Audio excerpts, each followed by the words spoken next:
వి gold trusted gold buyers తాకట్టులో ఉన్న బంగారాన్ని విడిపించి ఈ రోజు ఉన్న మార్కెట్ ధరకే కొనబడును.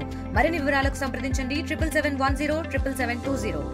సూపర్ 6 సూపర్ హిట్ ప్రోగ్రామ్ నేపథ్యంలో ఇప్పటికే టీడీపీ నేతలందరూ కూడా పెద్ద ఎత్తున చేరుకున్నారు. రేపు దాదాపుగా 4 లక్షల మంది సభకు ఏర్పాటు చేస్తున్న నేపథ్యంలో టీడీపీ నాయకులందరూ కూడా ఇక్కడ వచ్చిన పరిస్థితి అయితే ఉంది. ప్రధానంగా మనం కానీ చూసుకుంటే అసలుకి రేపు సభకి ఎంతమంది పబ్లిక్ రాబోతున్నారు, ఏర్పాట్లు ఏ విధంగా ఉన్నాయో ఇక్కడ ఏర్పాట్లు చేస్తున్న ఎమ్మెల్సీ రామ్ గోపాల్ రెడ్డి ఉన్నారు, అలాగే సూర్యప్రకాష్ అందరూ కూడా ఇక్కడ చేరుకున్న పరిస్థితి అయితే ఉంది.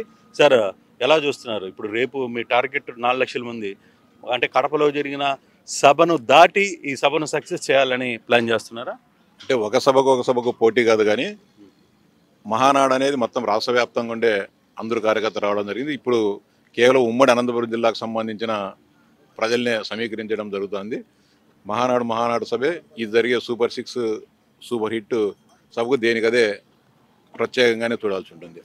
అయితే మీరు ప్రధానంగా వరుసగా జరుగుతున్న ప్రోగ్రామ్స్లో రాయలసీమ మీదనే ఎక్కువ దృష్టి పెడుతున్నట్టుగా కనపడుతుంది. ఎందుకంటే మొన్న మహానాడు కడపలో చేశారు, ఇప్పుడు సూపర్ హిట్ అనే దాని మీద ఫోకస్ ఎక్కువగా చేస్తుంది. ఇప్పుడు తెలుగుదేశం పార్టీకి అన్ని ప్రాంతాలు కూడా సమానమే. విశాఖపట్నంలో యోగాంధ్ర కార్యక్రమాన్ని చేయడం జరిగింది. అంటే 3 ప్రాంతాల్లో కూడా అన్ని కార్యక్రమాలు జరిగాయి.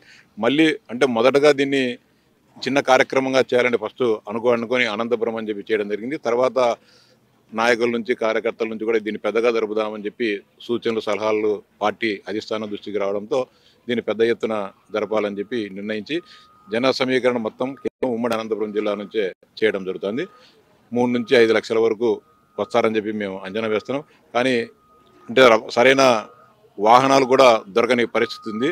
అంటే అటు కర్ణాటక ప్రాంతం నుంచి కూడా కొన్ని వాహనాలను, అంటే బార్డర్లో ఉండే రాయదుర్గం కానీ, కళ్యాణ్ దుర్గం కానీ, మడకశిర, పెనుగొండ ప్రాంతాలకు సంబంధించిన వాళ్ళంతా కర్ణాటక ప్రాంతం నుంచి కూడా వాహనాలను తీసుకొని రావడం జరుగుతుంది.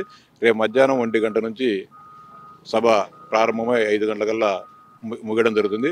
వచ్చిన వారందరూ కూడా ఎలాంటి ఇబ్బందులు రాకోకుండా పార్టీ యంత్రాంగం యావత్తంతా కూడా ఇక్కడనే దృష్టి కేంద్రీకరించి అన్ని సౌకర్యాలను కూడా ఏర్పాటు చేయడం జరుగుతుంది. వచ్చిన వారికి మంచినీరు కానీ, భోజన వసతి కానీ, ఇవన్నీ కూడా వైద్య సదుపాయాలు కానీ, రవాణా సౌకర్యాలు కానీ, వచ్చిన వారంతా కూడా మళ్ళీ క్షేమంగా వాళ్ళ ఇంటికి చేరేటంత వరకు కూడా అన్ని ఏర్పాట్లను కూడా పార్టీ నాయకులంతా కూడా ఇక్కడనే కూర్చొని, అంటే ఇప్పుడు ఇది పార్టీ టీడీపీ కంటే కూడా కూటమి ప్రభుత్వం కలిసి చేస్తున్న సభగా అనుకోవచ్చా దీన్ని? కూటమి ప్రభుత్వం కాదండి, కూటమి పార్టీలు. దీని ప్రభుత్వానికి ఏం సంబంధం లేదు. కేవలం తెలుగుదేశం పార్టీ, భారతీయ జనతా పార్టీ, జనసేన ఈ 3 పార్టీలు కలిసి చేస్తున్న బహిరంగ సభ.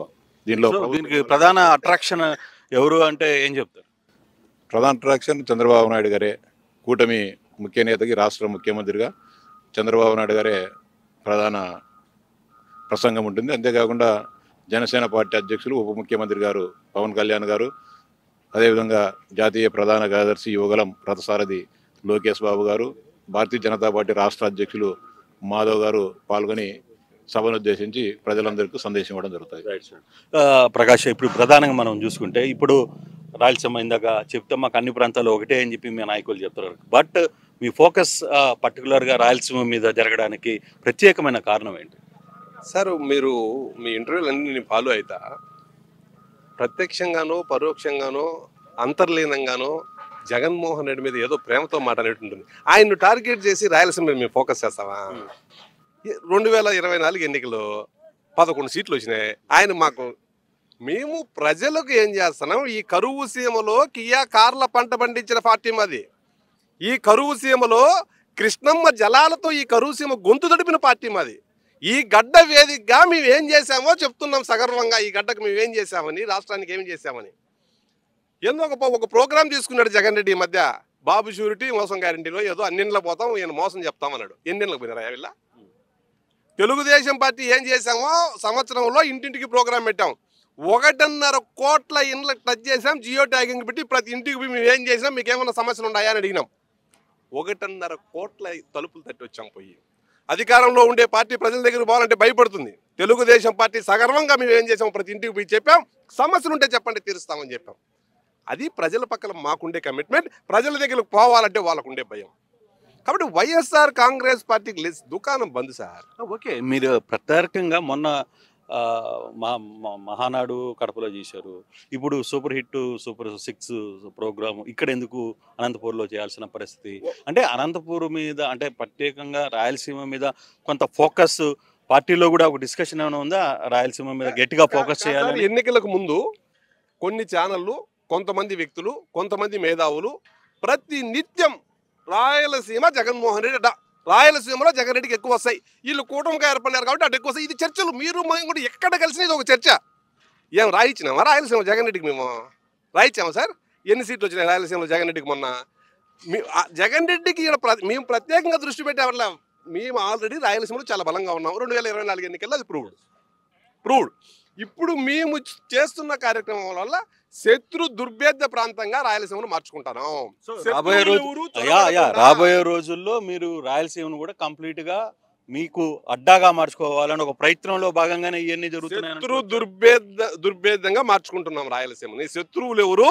మా కోటలోకి ప్రవేశం లేదు, మా కోటలోకి రాకూడనంత స్ట్రాంగ్ గా రాయలసీమను మార్చుకుంటున్నాం. భవిష్యత్తులో కూడా తప్పకుండా ఇదే ఫోకస్ చేస్తున్నాం. ఒక విషయం, సూపర్ 6 సూపర్ హిట్ అని మేము చెప్తున్నాం. మేము మా పథకాలన్నీ అమలు చేసామంటున్నాం. జగన్మోహన్ రెడ్డి గారు రోజు మా పథకాలు అమలు చేయలేదు అంటున్నాడు. వైఎస్ఆర్ కాంగ్రెస్ పార్టీ నాయకత్వానికి జగన్మోహన్ రెడ్డి గారికి సూటిగా 1-2 క్వశ్చన్లు అడుగుతున్నాం. ఒకవేళ కర్మకాలి 2024లో నువ్వు అధికారంలోకి వచ్చి ఉంటే అమ్మఒడి ఎంతమందికి ఇచ్చావు? 40 లక్షల మందికే కదా. నీ మేనిఫెస్టోలో అదే చెప్పావు కదా. మేము ఈరోజు 68 లక్షల మందికి ఇచ్చాం కదా. అంటే నీకంటే బెటర్గా చేసామా లేదా అమ్మఒడి? ఒకవేళ కర్మకాలి నువ్వు అధికారంలోకి వచ్చి ఉంటే తల్లికి అన్నదాత సుఖీభవ 14,000 ఇచ్చేవాడు అంతే కదా. మేము 20,000 ఇస్తున్నాం కదా. నీకంటే బాగా చేశాం కదా. నువ్వు అధికారంలోకి వచ్చి ఉంటే 1 సిలిండర్ కూడా ఇచ్చేవాడు కాదు కదా. మేము 3 సిలిండర్లు ఇస్తున్నాం కదా. నువ్వు అధికారంలోకి వచ్చి ఉంటే ఫ్రీ బస్సు ఉండేది కాదు కదా మహిళలకు. మేము ఫ్రీ బస్సు ఇచ్చాం కదా. నువ్వు అధికారంలోకి వచ్చి ఉంటే చేనేతల జీవితాలు బుగ్గిపాలు కదా. మేము వాళ్ళ జీవితాల్లో వెలుగు తెచ్చినాం కదా. నువ్వు అధికారంలోకి వచ్చి ఉంటే మత్స్యకారులకు 10,000 ఇచ్చాడు కదా. మేము 20,000 ఇస్తున్నాం కదా. నువ్వు అధికారంలోకి వచ్చి ఉంటే నాయ బ్రాహ్మణులకు నువ్వు ఫ్రీ కరెంట్ ఇచ్చేవాను కాదు కదా. మేము ఇస్తున్నాం కదా. నువ్వు అధికారంలోకి వచ్చి ఉంటే పెన్షన్ 3,000 ఇచ్చాను కదా. మేము 4,000 ఇస్తున్నాం కదా. నువ్వు అధికారంలోకి వచ్చి ఉంటే డిఎస్సి ఒక ఉద్యోగం ఇచ్చేవాను కాదు కదా. మేము 16,500 మొదటి సంవత్సరంలోనే ఇచ్చాం కదా. నువ్వు అధికారంలోకి వచ్చి ఉంటే నిరుద్యోగుల జీవితాలు నాశనం చేసేవాను కదా. ఎందులో నీకంటే తక్కువ చేసాం మేము? సంక్షేమ పథకాలు నువ్వు చేసిన దానికంటే తక్కువ మేము ఎక్కడ చేసాం? సంక్షేమానికి తోడు పోలవరం నీ మొహం ఒక గేటు బిగించోడుగా. అమరావతి నాశనం అయిపోయేదా? వైజాగ్ స్టీల్ ప్లాంట్ కథ కంచికేనా? రైల్వే జోను మాట లేదా? హంద్రీనీవా జలాలు ఎక్కడ వెతుక్కోవాల్సిన పరిస్థితి? రోడ్లు ఎక్కడో గుంతలు ఎక్కడో వెతుక్కోవాల్సిన పరిస్థితి? అభివృద్ధి సంక్షేమం రెండూ నీకంటే బెటర్గా చేసామా లేదా? దీనికి సమాధానం చెప్పాలి వైఎస్ఆర్ కాంగ్రెస్ పార్టీ నాయకత్వం. ఎక్కడ మా పార్టీ మా కూటమి ప్రభుత్వం విఫలమైంది? నీకంటే బెటర్గా నేను చెప్పిన దాంట్లో చేసామా లేదా?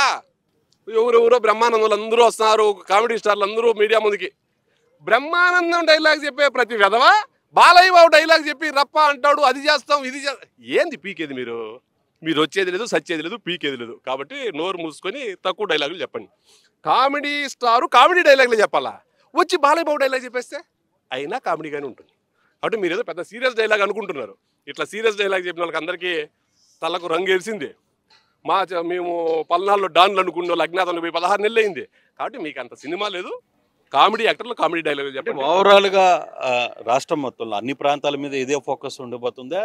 లేకపోతే కొన్ని మీ పాకెట్లు ఇప్పుడు నువ్వు అన్నావు ఈ ప్రాంతాన్ని మేము శత్రు దుర్భేద్యమైన ప్రాంతంగా మేము మార్చుకోబోతున్నామని, అలాగే ఇతర ప్రాంతాలని ఏంటి వాటి మీద మీకు ఏమైనా స్పెషల్ ఫోకస్ ఏమైనా కనపడుతుందా? 2024 ఎన్నికల్లో రాయలసీమ ప్రాంతంలో మాకు వైఎస్ఆర్ కాంగ్రెస్ పార్టీకి తేడా 6.5%, 7% వచ్చింది. ద రిమైనింగ్ రాష్ట్రం అంతా 20% దాటింది. ఓవరాల్గా 15 పాయింట్ సంథింగ్ తేడా వచ్చింది. అంటే వచ్చిన మార్జిన్లో కొంచెం తక్కువ మార్జిన్ వచ్చింది. ఇక్కడ 7% మార్జిన్. సీట్లు సాలిడ్గా వచ్చాయి, మార్జిన్ 7% వరకు వచ్చినట్టుంది. మిగతా చోట్ల 20% దాటిపోయింది. నీకు ఇంకా అక్కడికి ఆల్రెడీ డోర్లు క్లోజ్ చేశారు కదా. వద్దురా స్వామి నువ్వు మా దగ్గర అని మళ్ళీ కొత్తగా ఆయన డోర్ లోపల చేస్తారు. ఇంకా ఎక్కడ కూడా డోర్లు క్లోజ్ చేసే కార్యక్రమం స్టార్ట్ అయింది. ఎక్కడ ఆ ప్రాంతం లేదు, ఏ ప్రాంతం లేదు. ఏ ప్రాంతంలోనైనా 5 సంవత్సరాలు జగన్మోహన్ రెడ్డి పరిపాలన చూసిన తర్వాత ఎవ్వరు కూడా మళ్ళీ జగన్మోహన్ రెడ్డి కోరుకోవట్లేదు. రేపు 4 లక్షల మంది టార్గెట్ అనుకుంటున్నారు కదా, ఆ టార్గెట్ రీచ్ అవుతున్నారా సార్? మేము మహానాడుకు 2 లక్షలు 3 లక్షలు వస్తారనుకున్నాం. మా ఊహకు అందిందా? మేము ఊహించింది 3 లక్షలు. ఎంతమంది వచ్చారు? 25 కిలోమీటర్ల ట్రాఫిక్ జామ్ అయిపోయింది. 25 కిలోమీటర్ల దూరం నుంచి రాలేకపోయారు. ఇక్కడ మేము అనుకోవడం 4 లక్షలు 5 లక్షలు కాదు కదా. ప్రజల్లో స్పందన, మహిళలు సార్ స్వచ్ఛందంగా వాళ్ళు రేపు చూడండి పరిస్థితి ఎలా ఉంటుందో. కాబట్టి నడుచుకొని వస్తున్నారు 10 కిలోమీటర్లు 15 కిలోమీటర్లైనా సభ మా ఇంట్లో సభ, మా అన్న వస్తున్నాడు, మా అన్న మాకు మేలు చేశాడు, మా అన్నను చూసి రావాలని మహిళలు 10 కిలోమీటర్లను నడిచి వస్తామయ్యా అంటున్నారు ఎక్కడికి పోయినా మా నాయకులు పోతా ఉంటే. కాబట్టి ఇది ఊహకు అందదు. వాళ్ళకి ఏమి ఇబ్బంది లేకుండా చేసి పంపించాలని ఆ ఏర్పాట్లు 100% ఏ ఇబ్బంది లేకుండా వచ్చిన వాళ్ళకి ఏ ఇబ్బంది లేకుండా వాళ్ళని మళ్ళీ తిరిగి వాళ్ళ స్వస్థలాలకు చేర్చే బాధ్యత పార్టీ. ఇది ఓవరాల్గా అయితే ఇక్కడ ఉన్న నాయకులు అయితే చాలా గట్టిగా 4 లక్షల మంది మించి వచ్చే పరిస్థితి అయితే ఉంది. వచ్చిన వాళ్ళకి జాగ్రత్తగా ఏర్పాట్లు చేయడం కోసం మేము అన్ని రకాల ఏర్పాట్లు పరిస్థితులన్నీ కూడా చక్కదిద్దుతున్నామని చెప్పి స్థానిక నేతలు చెప్తున్న పరిస్థితి. ఫోటో స్టూడియో తెలుగులో న్యూస్ కి ఫాస్టెస్ట్ యాప్ ఇప్పుడు టోటలీ న్యూ అవతార్లో జస్ట్ 5 సెకండ్స్ లో కంప్లీట్ న్యూస్, సోషల్ మీడియాల ట్రెండ్స్ కి one stop solution, live TV app, voice search option తో ఇప్పుడే డౌన్లోడ్ చేయండి లేదా అప్డేట్ అయిపోండి. యాప్ లింక్ డిస్క్రిప్షన్ లో ఉంది.